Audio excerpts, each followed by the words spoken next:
Ya kalau lu lihat, gue bilang, Pak, lihat kemasan rokok ini. Tulisannya, merokok dapat menyebabkan serangan jantung, kanker, impotensi, gangguan kehamilan, dan janin.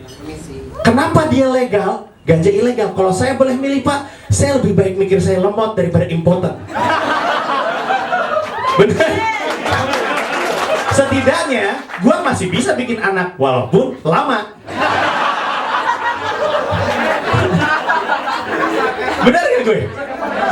Ya ilah, ngisep ganja bikin mikir lemot, sob. Yang ini kan bikin mati, bikin impoten. Gue tetap bisa punya anak walaupun gue mikirnya lama. Masuk kamar, mainin musik. Geregetan. Enggak. Gue ganti. Masuk kamar. Lagu apa sih yang romantis yang enak untuk bercinta? Spiring berdua. Astaga Tuhan. Woi, bercinta bukan mabuk di puncak. Misalnya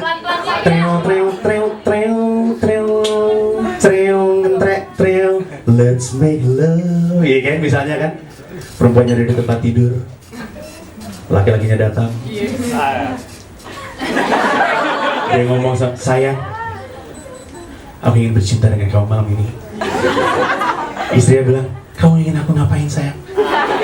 Lakinya bilang, aku ingin kamu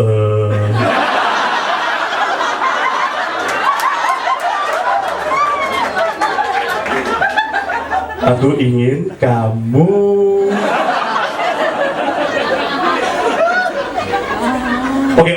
Oke. Aku ingin kamu buka baju. Dia buka baju. Rambutnya diginiin. Perempuan tahu sekali bikin laki-laki gitu.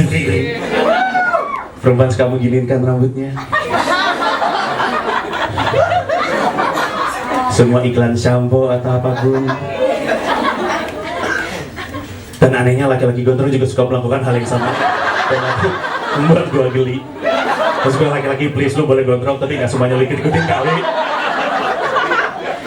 Maksudnya perempuan lagi ngikat rambut bagi gue seksi. Tapi laki-laki lagi melakukan itu geli. Dengan tato di sini, I'm too sexy for my love. So gay. Nah tapi ya itulah, maksud gue masuk akal nggak? Makanya gue bilang, kalau misalkan kita nggak bisa nemu alasan kenapa ganja itu legal, ya legalkanlah. Dan gue kasih tahu kenapa ganja itu legal. Tahukah lo bahwa ganja itu, seratnya itu kalau dipakai untuk bikin baju, kualitas nomor 1. True story, betul? Nah zaman dahulu, true story, lu bisa Google ini atau Yahoo atau Alta Vista atau apapun yang lo mau. Anak lama Alta Vista ya sob. Yoi, zamannya internet masih di perpus ya. Alta Vista. Tapi umur gua muda. Jangan gitu bang. Tadi gua mau ngomong apa? Ketawa di benyi beng. Aduh. Bikin gua lemot. Story. Apa? True story. True story. Bukan. Oh iya. Sorry. Bentar. Iya, jadi kalau misalkan lu cari-cari dulu petani kapas di Amerika Serikat merasa terancam dengan orang yang bertani daun ganja. Ini sebelum semuanya ilegal. Kenapa? Karena mereka kalah bersaing dalam bisnis pakaian. Kemudian para petani kapas protes sama Kongres Amerika Serikat. Lu harus melakukan sesuatu, kalau enggak industri ini mati. Dan lu bisa cari, Amerika Serikat adalah negara pertama yang mengilegalkan ganja. Jadi ganja ilegal itu adalah karena ada sebuah negara besar yang gak mau kita kaya. Dan itu yang harus kita lawan. Ketimbang tiba-tiba jadi demonstrasi seperti ini. Ya gue cuma pengen ngasih lu, maksud gue lu jangan kesini ketawa-ketawa doang, maksud lu pulang dengan sesuatu. Dan gue gak benci Amerika, gue suka dengan Amerika. Gue membuka, Amerika mau berdagang dengan kita, silahkan. Tapi konteksnya lu beli barang gue, bukan gue beli barang lu. Kalau mau gue bisa konsumsi bokep lu. Nah kayak gini. Gue main bilang, ada orang nanya sama gue di Twitter. Gue nggak, tentunya Twitter nggak ada nadanya, tapi dia bernada begitu penuh kebencian. Dia bilang, apa sih sebenarnya? Gue membaca nada Twitter tuh dari tweeting, dari fotonya. Kan ada tuh yang mukanya begini gitu. Jadi kayaknya apapun dia yang tulis di Twitter tuh kayaknya serius gitu. Dan ada orang yang di avatar Twitternya, sehingga apapun yang dia sebut di situ kesannya serius. Ada orang ngomong sama gue, dia bilang, apa sih sebenarnya benefit stand up comedy untuk Indonesia? Pengen tahu, gue pengen tahu. Tentu gak sepanjang itu karena itu lebih dari 140 karakter. Tapi pakai tweet liner, oh sayang, ada sesuatu yang disebut dengan blong.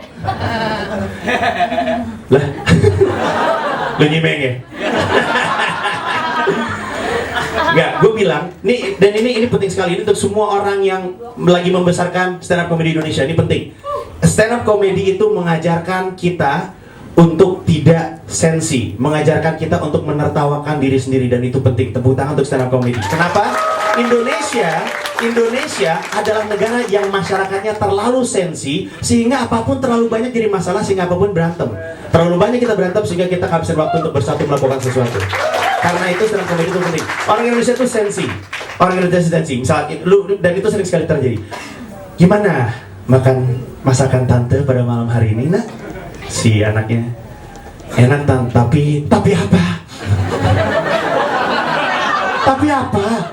Kurang tante kasih makan.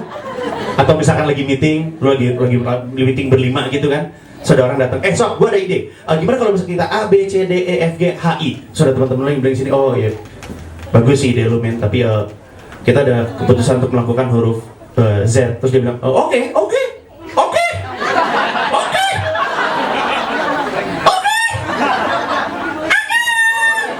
Kalau lo nggak mau pakai ide, oke, nggak suka mas, lu jangan marah, sob. Nggak, gue nggak marah.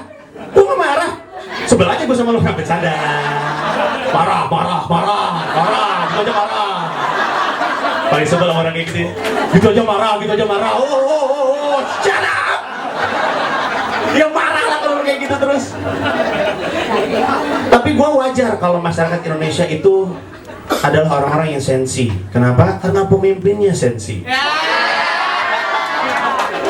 They say a leader is a dealer in hope. Dan kalau misalkan seorang presiden lebih banyak menjajakan prihatin daripada optimisme, ya prihatin negaranya, betul? Kalau ada genre atau aliran musik, aliran dalam kepresidenan, Bapak SBY itu pasti emo. Gue pengen sebut slow rock, tapi sebenarnya tidak ada rokok slow rock. Beliau itu emo. Terlalu banyak hal-hal yang beliau pikirin, hal-hal kecil, dibikin lagu. Lu tahu nggak? Pak SBY ini mau ngeluarin album keempat dalam 2 masa kepemimpinan, berarti 10 tahun 4 album, 2,5 tahun sekali. Lebih banyak dan lebih produktif dia daripada musisi beneran. Selain ngeliat itu, kenapa dia udah bikin album lagi?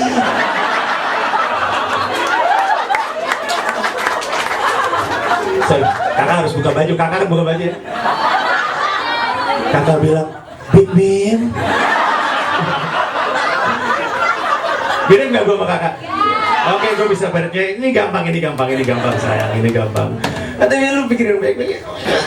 Para presiden Amerika Serikat juga, misalkan ada presiden dari negara yang sangat, misalkan Rusia gitu. Apa yang Anda banggakan dari presiden Anda? Presiden saya punya 4 album. Presiden Rusia bilang, presiden lu nggak kerja? 4 album dalam 10 tahun. Maksud gua Pak Presiden, SBY ini karena gua sayang sama Pak Presiden. Kalau misalnya Bapak punya waktu kosong, Pak, tidur Pak, kantongnya Pak. Tidur. Gak bikin album, Pak, gua sayang. Atau kalau misalkan Bapak punya billboard, tolonglah di apa kek. Temen gua ngeliat billboard ada presiden SBY, temen gua nanya sama gue, Sob, lagi ada diskon nih? Gak tahu kenapa emang itu pas SBY bawa kantong di sini. Gua parah. Bukan gue, temen gue. Karena gue tahu ada yang ngerekam ini. Enggak. Gue kesel sama lo. Kita harus manfaatkan kebebasan berpendapat ini. Tepuk tangan dong.